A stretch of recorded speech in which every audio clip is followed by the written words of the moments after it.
Guten Morgen. This is a Guten Morgen session because I have done literally, well, I guess I semi-made my bed. But Guten Morgen sessions are supposed to be informational and the first thing I do in the morning. So since my granddad is in the hospital and we don't know how it's going to go, I thought I would kind of brush on the last grandparent who's died in my family, who was my grandpa. And so why do I use those words? I developed the terminology as a kid. I call my mom's dad granddad and my dad's dad grandpa. So my grandpa, he passed away in November or December of 2006. And the last time I saw him alive in person was in Mount Vernon, Washington at the YMCA in the parking lot.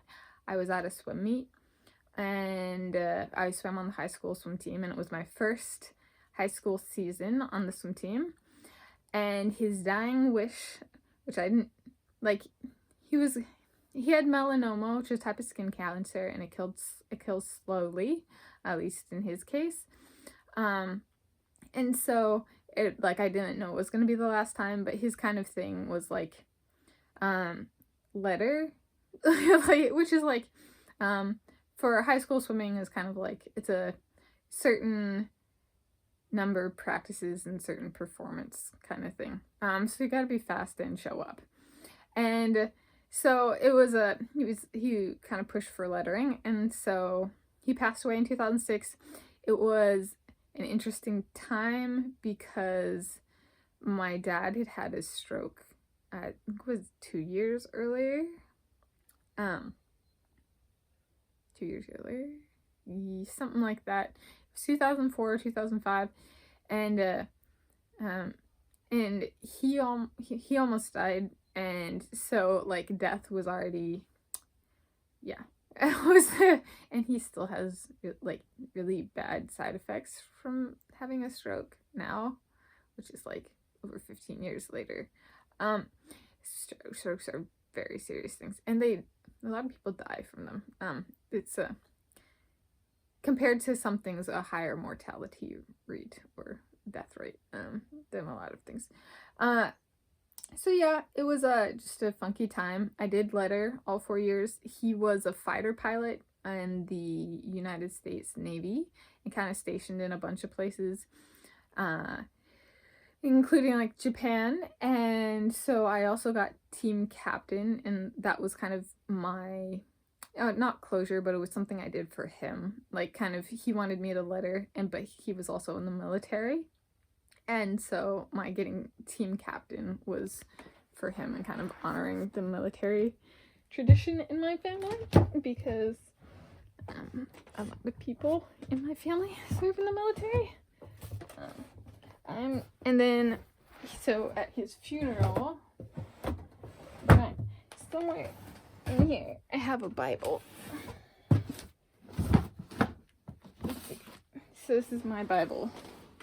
Like I got it from a church and stuff, and yeah, see, Tanis, presented to Tanis Coralie Leonardi, and it has my Bible's verse, so 2001. So wow, we're coming up on 21 years I've had this Bible. So I had a page 34. I don't think that's actually on page 34. I guess while I'm looking for this, I can tell you. So this is my Bible. I have actually read the Bible the entire way through. What am I looking for? Okay, 3, 8, 9. I have read it all the way through. I read it all the way through in, it was like 2 days, 2 or 3 days, something like that. Might have actually been a day, but I think I stayed up through the night, so it was at least 2 days, at most 3 days. And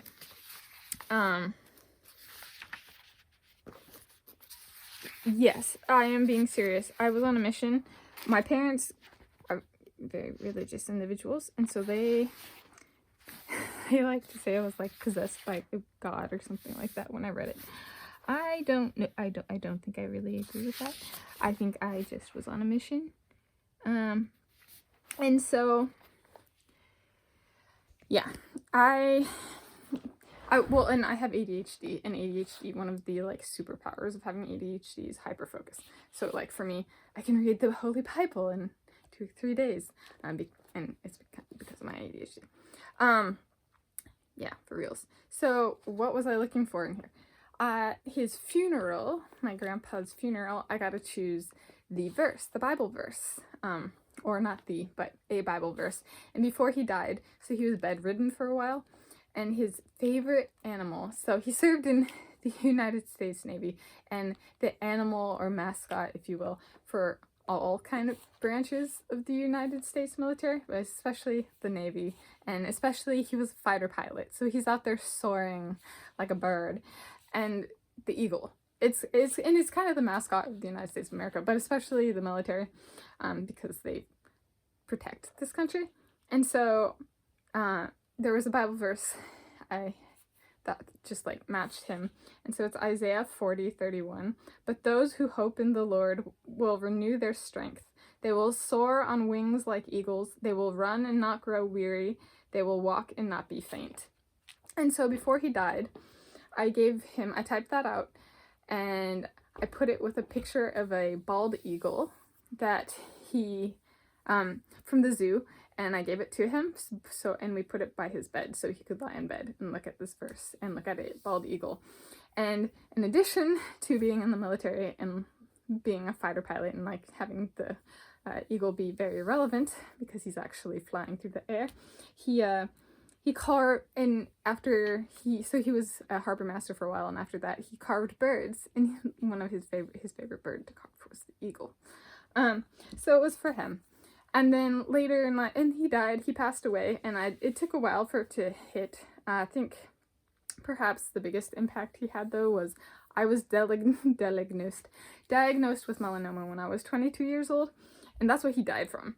So like a bunch of people were like, oh, it's just skin cancer, it's just a spot and stuff like that, and I was just like, I have watched a family member die a slow and painful death from this skin cancer, melanoma. So like for some people it's easy, hand wavy, and for those of us who have actual family experience and know how it can go, it's a lot scarier. And so I fought it off. I conquered the cancer that killed my grandpa. But I knew to take it seriously because it was what killed him. And so I think it's sad to lose a grandparent, and he and I had a special bond and that kind of stuff. Like, he was really big, booming voice. He played guitar, he sang. He would sing, I think, at like church and stuff. His carvings went to a church and stuff. Like so musical family. My dad played the French horn and I played the alto saxophone. So musical family, multi-generational. But he was for kids, a lot of people were afraid of him and I was not. And so we really bonded in a way like my sister and him didn't. And so,